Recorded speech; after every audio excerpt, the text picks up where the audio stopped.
कहानी का शीर्षक तीन आदमी और चट्टान। तीन दोस्त थे, अहमद, करीम और सलमान।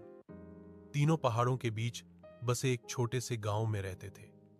एक दिन उन्होंने सोचा कि चलो पास के जंगल में जाकर लकड़ियां काट लाएं ताकि सर्दियों के लिए ईंधन जमा किया जा सके।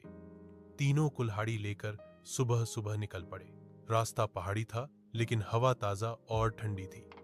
चलते चलते वे एक ऊंची चट्टान के पास पहुंचे। नीचे गहरी खाई थी और ऊपर सूरज की रोशनी चट्टान को सोने की तरह चमका रही थी।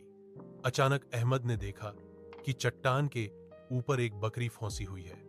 वह डर के मारे नीचे गिर नहीं पा रही थी और ऊपर चढ़ नहीं पा रही थी। अहमद बोला, दोस्तों, हमें उस बकरी को बचाना चाहिए, शायद वह किसी की खोई हुई होगी।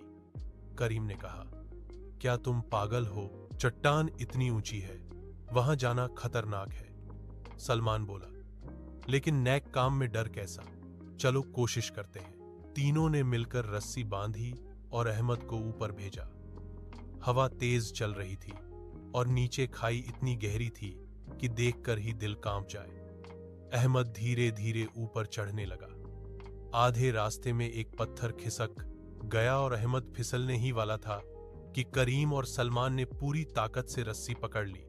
किसी तरह अहमद ऊपर पहुंचा और बकरी को सावधानी से नीचे रस्सी में बांध दिया।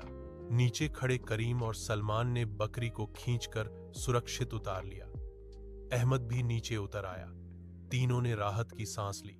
जब उन्होंने बकरी को देखा तो उसके गले में एक पट्टा था जिस पर नाम लिखा था, रहीम की बकरी।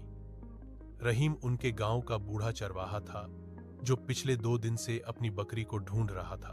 तीनों बकरी को लेकर गांव लौटे। रहीम ने जब अपनी बकरी देखी तो उसकी आंखों से खुशी के आंसू निकल आए।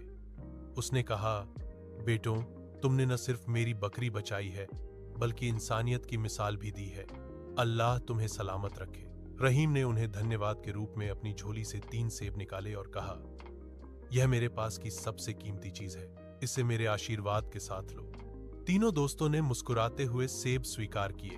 उस दिन उन्होंने जाना कि इंसान की असली ताकत उसकी एकता और नेक नियत में होती है।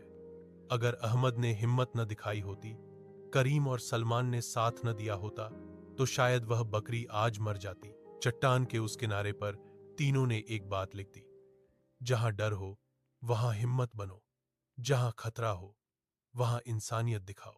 उस दिन के बाद गांव के लोग उन्हें 3 नेक दिल कहकर पुकारने लगे। सीख: जब लोग मिलकर भलाई के लिए काम करते